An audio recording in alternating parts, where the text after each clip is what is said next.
Wonder Hussy here. It's really windy today. I'm right outside Ballarat, California. It's a ghost town at the base of the Panamint Mountains.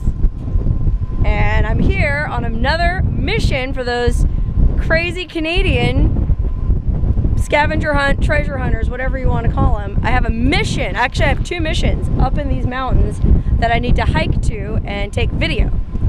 And the first one is this, it looks like a cabin. They just gave me the GPS coordinates and I looked at it on Google Earth and it looks like it's a cabin up at the end of Happy Canyon.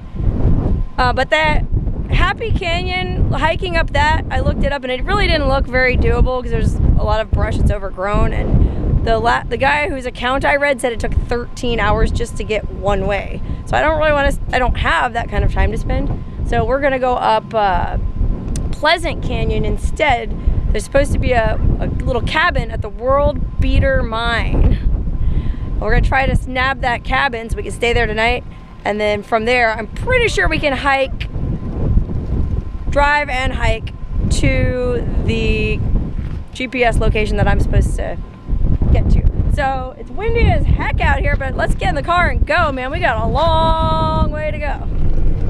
All right, we passed through the town of Ballarat, which you've ever been there, you know it's not really a town, it's like one building.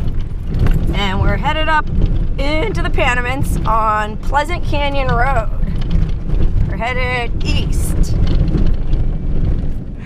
All right, well, I came up as far as I could on this Pleasant Canyon Road. It wasn't very far, maybe just a couple miles, 3 miles, maybe tops. And you know, it starts climbing up over this pass and it got a little loose and I only have 2-wheel drive, so I didn't want to risk it. I'm gonna park my truck over here and just hitch a ride with my sister. She's got 4-wheel drive. All right, we made it up to Claire Camp. I think it's actually Claire Camp, not Claire's Camp. I don't really know why, but I mean, this is amazing. Look at all this old mine stuff. I don't know if you can see that. This is just wreckage everywhere, and there's some really trashed cabins up there. Look at all this old mining equipment, you guys. Holy cow. I wonder what they were mining here. I didn't, as usual, have time to do my research. But I think I know the World Beater Mine where I'm going was a gold mine, so maybe this was a gold mine. Holy cow, look at these things. Sorry, I'm trying not to go too fast. I know it's really interesting stuff to look at, but like I said, I'm on a tight schedule.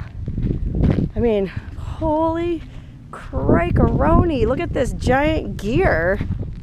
Holy moly, that is crazy. Look at all this old weathered wood, man. I bet, you know how they sell like old barn wood to make coffee tables and stuff? You could probably sell this old mine wood and make really cool furniture out of it. But, you know, then you'd have to dismantle the mine, and there's a lot of folks who wouldn't be too happy about you doing that. So, yeah, look at that wheel, man. That is crazy. The gears. It's in the shade here. You can see it a little bit better. Wow, what a cool structure. This would actually be a cool place to do a photo shoot, but lucky me. No photo shoot today. No makeup, no problem. I'm just out and about having fun. I mean, I like doing photo shoots, but I like exploring the desert like this even better. There's a cabin that looks like it's definitely seen better days. Another one up there. Now that one over there actually looks pretty solid. And then this one down here also looks pretty tight. So we'll go look inside those. I mean, you can see too, there's like that one trailer there looks pretty new. First of all, how'd they get it up here? That road was no joke. And secondly, I wonder who lives up here. What a lonely place to live. Oh, wow, look at this. Old sink. Look at this. Looks like an old kitchen stuff, I guess. Like a huge metal kitchen, like a commercial stove. And then like a backsplash cupboard. The heck, was like a restaurant up here? You can see that was the old floorboards to the house, and then here's all that's left of the actual cabin.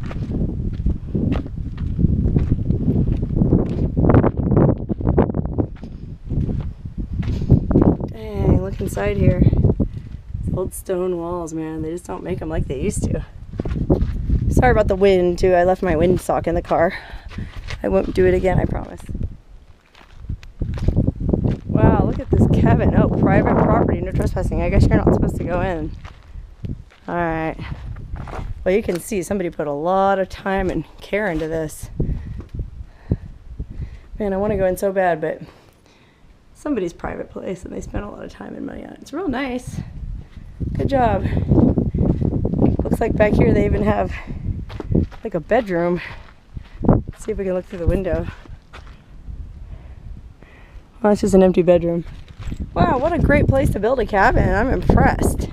I guess maybe the people who are still working that mine up there kind of live here. Makes sense. Okay, we're almost up to the World Beater Mine, and the road actually is better up here than it was at the beginning. Like I would say like the first couple miles weren't too bad, but the third, fourth mile were rugged. That's where I had to leave my truck. Now we're about 7 miles up, and it's really not bad at all. I mean, sorry for the jerky video, but just give you an idea of what it looks like. All right, wow, we made it all the way up about 7 miles, and we came to this World Beater Mine, B-E-A-T-E-R, cabin. So I guess there was a gold mine up here called the World Beater, because you could beat the world with it. I don't know, I guess it was like the best gold mine there was, in whoever named its estimation anyways. That was this beautiful cabin here, and we're going to spend the night in it because we got here first and we flew the flag. Oh, but here comes a side-by-side. Hopefully it's some friendly people out here. Me and my sister, 2 single women all alone in a very lonely canyon. But these guys look like they're just off-roading. I'm sure they'll be fine. But anyways, yeah, I can't wait to show you inside this cabin. I'm so stoked that nobody was in there and that we were able to reserve it for ourselves. Yay! Now we can spend the night here after doing our hike. We won't have to drive all the way back down. So check this out. This is the World Beater Mine cabin, I'm pretty sure. It has this really beautiful deck. Look at this. With this billion-dollar view of the Panamint Valley. There you can see those little 4-wheelers cruising along. That does look like fun, I'll say that. I need to get one of those. Now here's the cabin. Look at this. I love this sticker. Not all those who wander are lost. Right? Let's go in the door.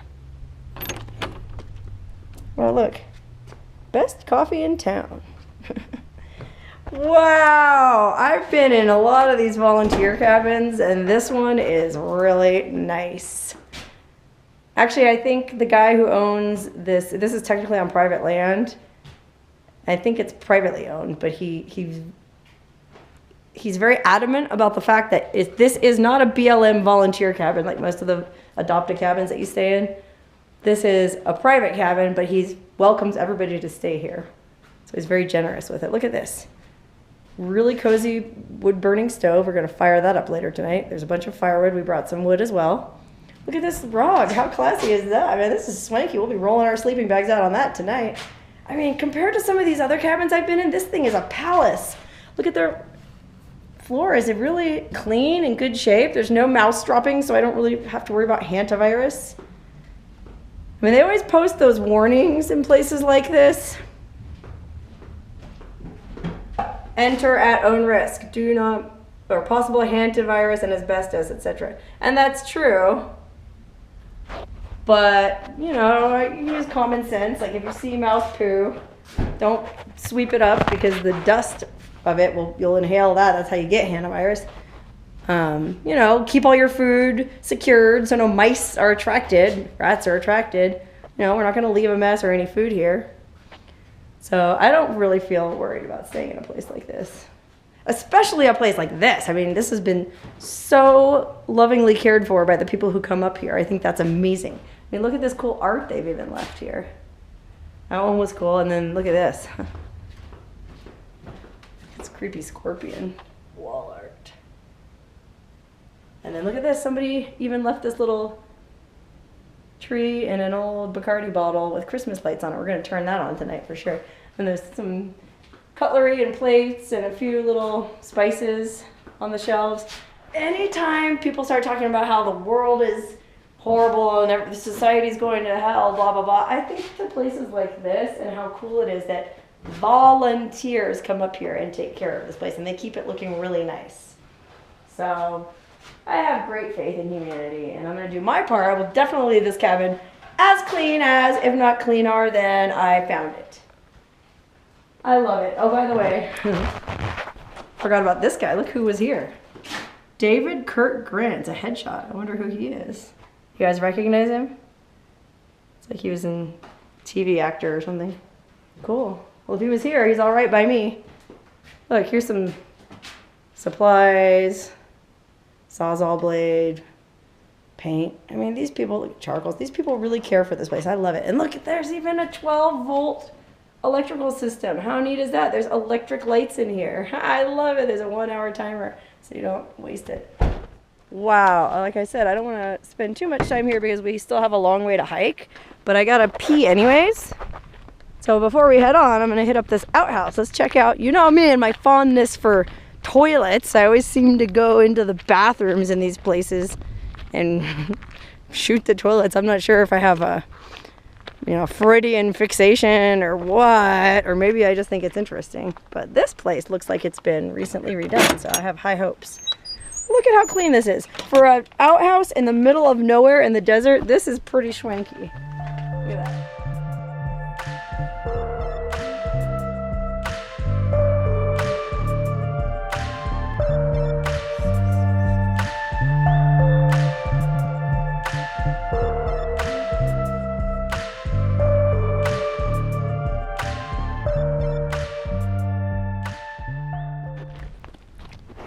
All right, about another mile or so up the road, we came on this sign. Look, it says water.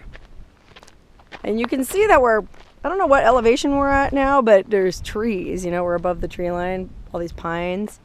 So I'm assuming there might be some kind of little spring or something up here. Let's see. Look, a bathtub. You can take a bath out here, far out. I love it. Let's check the water. I just love this. Well, the water's cold, but it's not like icy cold snow melt. Look at that. That's clean water for sure. Look at these pipes. Comes quite a ways. I mean, I guess the source is back up there in the canyon somewhere. That is so cool. I just love stuff like that. A bathtub in the desert. All right, I think we're almost to this Porter mine, which is near Porter Peak, kind of up towards the top of Pleasant Canyon. That's the closest access point to where we're gonna have to hike to this GPS coordinate. I mean, all our research online indicated that we, especially with the car that we're driving, we wouldn't be able to drive all the way to the point that we're trying to reach, but we're trying to get as close as possible, so we only have to hike a couple miles. From Porter Mine, it looks like it's about 2 miles overland, no trail, to this GPS coordinate. But my sister mapped it out using her app, and we're gonna follow along a sort of wash or creek bed kind of a deal, so it shouldn't be too hard. All right, we're hiking down this little deer path. We were gonna just keep following the Porter Mine Road to Porter Mine, but my sister has downloaded the route that we need to take, and it really made more sense to just cut down directly into the ravine.